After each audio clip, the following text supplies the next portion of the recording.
Start with the good name of Allah, who is the most merciful and beneficent. Welcome back to dears. Assalamu alaikum and namaste.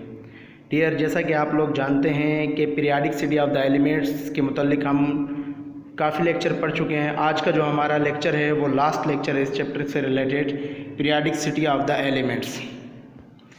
इस lecture के दौरान हम पढ़ेंगे यानी कि periodic properties of atom. Atom की periodic properties कौन कौन सी होती हैं, atomic radii, ionization energy, electron affinity या इलेक्ट्रोनेगेटिविटी।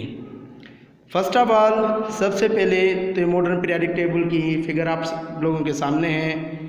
इसके बाद atomic radii, the word radii, radii लफ्ज़ निकला हुआ है रेडियस से, the half of the distance, radius कहते हैं हाफ ऑफ द डिस्टेंस, यानी कि हमारे पास एक लफ्ज़ मिला हुआ हमें atomic radii, the half of the distance between two adjacent nuclei of two similar atom in touch with each other. ये कहता है कि भाई हाफ ऑफ का डिस्टेंस, भाई दो एक जैसे एटम आपके पास हो, लाइक न्यान न्यान, ये भी इस तरफ वाला भी न्यान एटम है और दूसरी तरफ वाला भी न्यान एटम है, दोनों का न्यूक्लियस से न्यूक्लियस का जो मुफासला होता है उसे आप लोग कहते हो atomic radii. The half of the distance between two adjacent nuclei of the two similar atom, यानी कि दो एक जैसे एटम, दोनों का एक जैसा न्यूक्लियस, जो न्यूक्लियस से न्यूक्लियस का जो मुफासला है, आपस में दोनों एटम एक दूसरे को टच कर रहे हैं, उस मुफासले को आप क्या कह रहे हैं, एटॉमिक रेडियस कह रहे हैं या एटॉमिक रेडियाई कहते हैं। It is made in angstrom unit, इसे आप लोग मेयर करते हैं एंगस्ट्रॉम में, A0 और A.U। 1 एंगस्ट्रॉम बराबर होता है 10⁻⁻8 सेंटीमीटर के, या 1 angstrom is equal to 10⁻⁻10 metre के, -8 सेंटीमीटर और -10 मीटर के बराबर होता है। उसके बाद ये कहता है the atomic radius depend upon the number of shells and nuclear charge in an atom. Atomic radius हमेशा डिपेंड करता है एक तो नंबर ऑफ शेल्स पर और दूसरा न्यूक्लियर चार्ज पर, जो एटम के ऊपर जितनी चार्ज है उस पर डिपेंड करता है और न्यूक्लियस पर डिपेंड करता है। उसके बाद ये कहता है in the periodic table the atomic radii increasing down the group due to addition of new shells in each atom. Atomic radius top to bottom group के अंदर इंक्रीज होता है। टॉप टू बॉटम इंक्रीज इस वजह से होता है क्योंकि उसमें एडिशन ऑफ न्यू शेल्स, नए शेल की एडिशन होती रहती है, इस वजह से atomic radii top to bottom increase होता है। But in a period the atomic radii decreases from left to right due to increase in number of protons.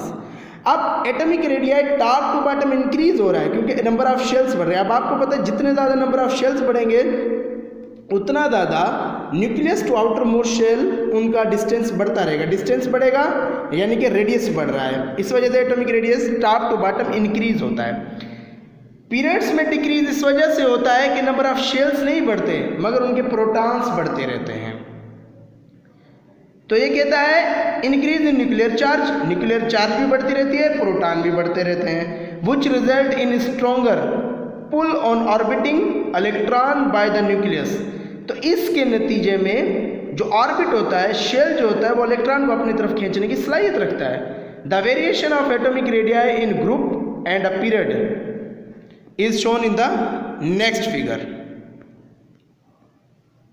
देखिए अब इस फिगर के अंदर आप गौर से देखें, atomic radii down the group. अब जितना नीचे ग्रुप में जा रहे हैं, बेरिलियम, मैग्नीशियम, कैल्शियम, स्ट्रोनियम, बेरियम, आपने सेकेंड ए ग्रुप उठाया, बेरिलियम, मैग्नीशियम, कैल्शियम, स्ट्रोनियम, बेरियम, तो आप इसमें देखें बेरिलियम की 1.12 एंगस्ट्रॉम, मैग्नीशियम की 1.36, कैल्शियम की 1.97, स्ट्रोनियम की 2.15,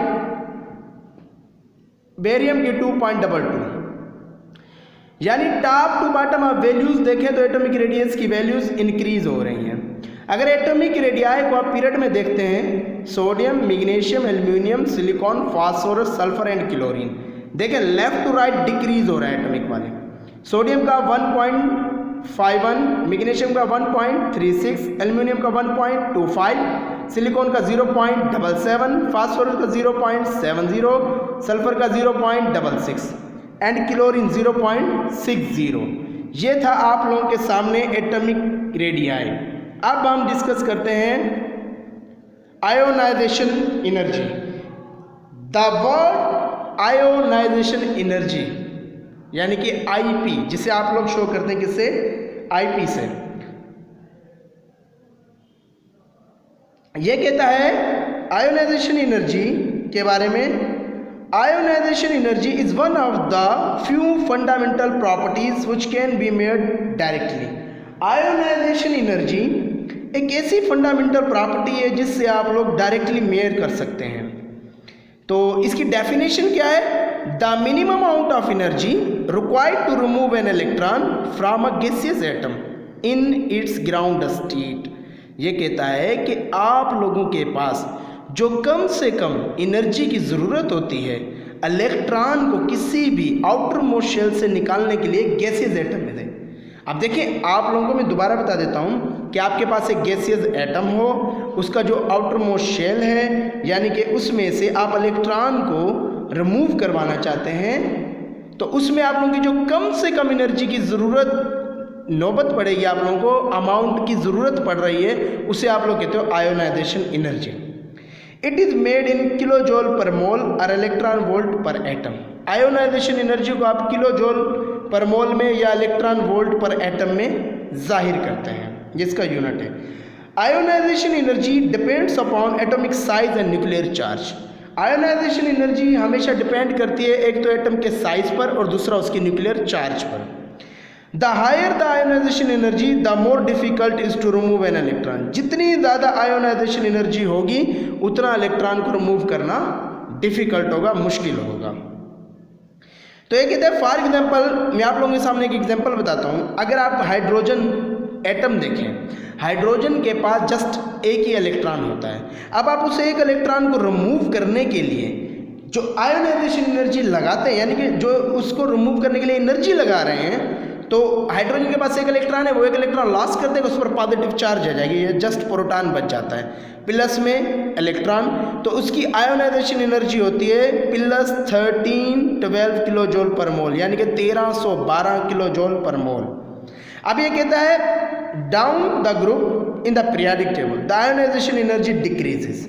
अब देखिए, जितना आप पीरियड के अंदर नीचे की तरफ जाएंगे तो आपकी आयोनाइजेशन एनर्जी क्या होगी, डिक्रीज होगी। ऐसा क्यों होता है? ऐसे इस वजह से होता है कि जैसे जैसे आप ग्रुप के अंदर नीचे डाउनवर्ड जाते रहेंगे, एडिशन ऑफ न्यू शेल्स होती रहेगी, शेल बढ़ते रहेंगे, तो आपकी एनर्जी ज़्यादा लगेगी, इलेक्ट्रॉन को रिमूव करने के लिए एनर्जी ज़्यादा लगेगी, जो हम लोगों ने एनर्जी कम लगानी है।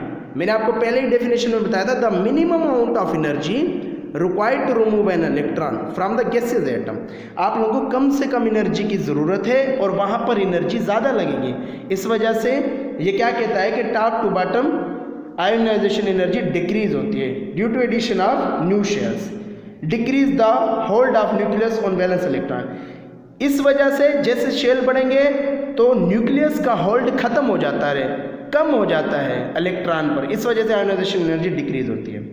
Ionization energy increase from left to right in period. Ionization energy period में इंक्रीज होती है। इंक्रीज क्यों होती है? क्योंकि वहाँ पर एडिशन ऑफ प्रोटॉन्स होता है इन द न्यूक्लियस। अब देखिए, प्रोटॉन बढ़ रहे हैं, इलेक्ट्रॉन बढ़ रहे हैं, शेल नहीं बढ़ रहे, शेल बिल्कुल भी नहीं बढ़ रहे। इस वजह से वहाँ से इलेक्ट्रॉन को रिमूव करना आसान होगा। Increases in the nuclear charge then by increasing the force of attraction on electron. जितना इलेक्ट्रॉन न्यूक्लियस के करीब होगा उतना ही ज़्यादा उसकी फोर्स ऑफ अट्रैक्शन बढ़ेगी। हम लोगों ने फोर्स ऑफ अट्रैक्शन बढ़ानी भी है और इलेक्ट्रॉन को रिमूव करने के लिए कम से कम एनर्जी की ज़रूरत भी पड़ती है। अगर हम लोग क्या करें कि एनर्जी ज़्यादा लगाएंगे तो फिर वो आयोनाइजेशन एनर्जी के रिवर्स हो जाएगा। तो ये कहता है, अब आप टेबल में देखें गौर से, आप टॉप टू बॉटम आएंगे नीचे तो आयोनाइजेशन एनर्जी डिक्रीज हो रही है, लेफ्ट टू राइट जा रहे हैं तो इंक्रीज हो रही है। 0, 10, 20, 30, 40, 50, 60, 70, 80, 90, जितना आप आगे की तरफ जा रहे हैं तो आयोनाइजेशन एनर्जी आपकी क्या हो रही है, इंक्रीज हो रही है। Left to right, top to bottom नीचे आ रहे हैं तो डिक्रीज हो रही है। अब ये कहता है the amount of energy required to remove an first electron is called first ionization energy. जो आप लोगों के पास पहला इलेक्ट्रॉन रिमूव करने के लिए जो तवानाई लगाई जाती है उसे आप लोग कहते हो first ionization energy. Second electron remove करवाने के लिए लगाओगे तो second ionization energy. So now we discuss about electron affinity. Electron affinity the energy change that occurs when the electron is gained by an atom in the gaseous state। देखिए अब आप लोगों ने पीछे पढ़ा आयोनाइजेशन एनर्जी, जो minimum amount of energy इस्तेमाल हो रही थी इलेक्ट्रॉन को रिमूव करने के लिए। अब ये कहता है वही इलेक्ट्रॉन दूसरा एटम जो गेन करेगा, जो एटम गेन कर रहा है उस इलेक्ट्रॉन को, वहाँ पर जो ताकत लगाई जा रही है उसे आप लोग कहते हो electron affinity. It is made in kilo joule per mole और in electron volt per atom. Electron affinity for the addition of first electron is negative. Electron affinity हमेशा कभी भी पहला इलेक्ट्रॉन आप ऐड करोगे तो वो नेगेटिव होती है, देन पॉजिटिव। फिर आप जितने इलेक्ट्रॉन ऐड करते रहेंगे इलेक्ट्रॉन एफिनिटी पॉजिटिव वैल्यू देता रहेगा। तो ये कहता है कि देखिए भाई, अगर आप ऑक्सीजन के अंदर एक इलेक्ट्रॉन ऐड करते हैं तो ऑक्सीजन पर -1 चार्ज आएगी, तो इसकी इलेक्ट्रॉन एफिनिटी वैल्यू होती है -142 kilo joule per mole. Exothermic chemical reaction. The word exo means release and therms means heat, यानी कि एक्सोथर्मिक केमिकल रिएक्शन वो रिएक्शन होते हैं जिनको आप लोग जिन रिएक्शन से आप लोग हीट को रिलीज करवाते हैं। अब देखिए एक इलेक्ट्रॉन गेन किया तो इस पर -1 चार्ज आएगी, प्लस में एक इलेक्ट्रॉन आप और ऐड करवाएं तो -2 चार्ज आएगी। इसकी इलेक्ट्रॉन एफिनिटी वैल्यू होगी +780 kilo joule per mole. This is called endothermic chemical reaction. Electron affinity depends upon the atomic size और न्यूक्लियर चार्ज। इलेक्ट्रॉन एफिनिटी हमेशा डिपेंड करती है एटम के साइज पर और न्यूक्लियर चार्ज पर। Down the group in the periodic table electron affinity decreases. अब देखिए जितना आप ग्रुप के अंदर नीचे की तरफ जाएंगे उतनी इलेक्ट्रॉन एफिनिटी क्या होगी, डिक्रीज होती रहेगी। Because the addition of new shells to each atom decreases its force of attraction. देखिए आप ग्रुप में जितना, आपको पता है माइनस की जितनी बड़ी वैल्यू होगी वो उतनी छोटी होती है और जितनी छोटी होगी वो उतनी बड़ी होगी। यानी कि आप टॉप टू बॉटम जा रहे हैं तो आप क्या है, इलेक्ट्रॉन एफिनिटी डिक्रीज हो रही है क्योंकि इनमें फोर्स ऑफ अट्रैक्शन डिक्रीज हो रही है। अगर आप as compare to left to right जाएंगे, नीचे वाली टेबल में देखें तो आपकी इलेक्ट्रॉन एफिनिटी बढ़ रही है। ये क्या कहता है, electron affinity increases from left to right because the successive atom have higher nuclear charge and attract the incoming electron. जो एक जैसे एटम होते हैं वो उन पर एक जैसी चार्ज होती है और वो इलेक्ट्रॉन को अपनी तरफ खींचने की सलाहियत रखते हैं। अब एक ऐसा एटम है हमारे पास फ्लोरीन। ये कहते हैं कि fluorine has abnormally low electron affinity. इसकी एबनॉर्मल तौर पर हम देखें तो ये इसकी लो इलेक्ट्रॉन एफिनिटी होती है क्योंकि इसके साइज बहुत छोटी होती है और ये आसानी से इलेक्ट्रॉन को एक्सेप्ट नहीं करता। ये थी हमारे पास electron affinity. Now we discuss about electronegativity. Electronegativity को जाहिर करते हैं E.N से। The relative density of an atom in a molecule to attract the shared pair of an electron, to attract the shared pair of electrons to itself. ये कहता है कि electronegativity आप कहते हैं कि एक ऐसी डेंसिटी एटम की, एक ऐसी सलाहियत जो क्या करती है, किसी भी एटम को मॉलिक्यूल के अंदर अट्रैक्ट करवाने के लिए जो पेयर ऑफ इलेक्ट्रॉन अट्रैक्ट होता है उसे आप लोग कहते हो इलेक्ट्रोनेगेटिविटी।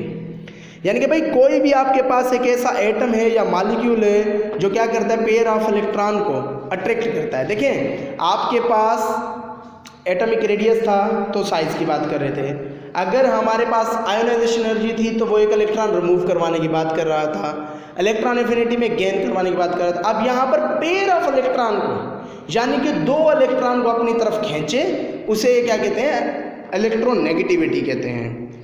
अब ये कहता है कि इलेक्ट्रोनेगेटिविटी को आप लोग किसी भी यूनिट में जाहिर नहीं करते क्योंकि इलेक्ट्रोनेगेटिविटी हैविंग नो यूनिट, इसको आप लोग डोनेटेड करते हैं नंबर से। देखिए electronegativity decreases down the group due to addition of new shells. आप जितना नीचे डाउन द ग्रुप जाएंगे तो शेल्स बढ़ते रहेंगे, इलेक्ट्रोनेगेटिविटी डिक्रीज होती रहेगी। क्यों डिक्रीज होगी? क्योंकि power of nucleus to attract the electron decreases. Nucleus की पावर जो इलेक्ट्रॉन को अट्रैक्ट करने की डिक्रीज हो जाती है। In period from left to right increases due to increase in nuclear charge. अब जितना आप लेफ्ट टू राइट पीरियड के अंदर मूव करेंगे तो उतनी आपकी इलेक्ट्रोनेगेटिविटी बढ़ती रहेगी। अब देखें, आपके पास एक फिगर बनी हुई है, एक टेबल बनी हुई है। इस टेबल के मुताबिक अगर आप लोग देख सकते हैं कि आप टॉप टू बॉटम जितना नीचे की तरफ जाएंगे तो आपकी इलेक्ट्रोनेगेटिविटी डिक्रीज होगी, जितना लेफ्ट टू राइट जाएंगे तो आपकी इलेक्ट्रोनेगेटिविटी इंक्रीज होगी।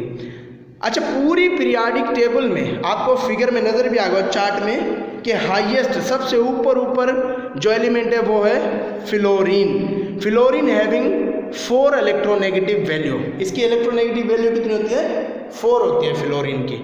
उसके बाद क्लोरीन की 3.5 होती है। यानी कि अब आप लोगों को पता है हाईएस्ट इलेक्ट्रोनेगेटिव एलिमेंट कौन सा है? Fluorine. Second chlorine 3.5। So thanks to all of you.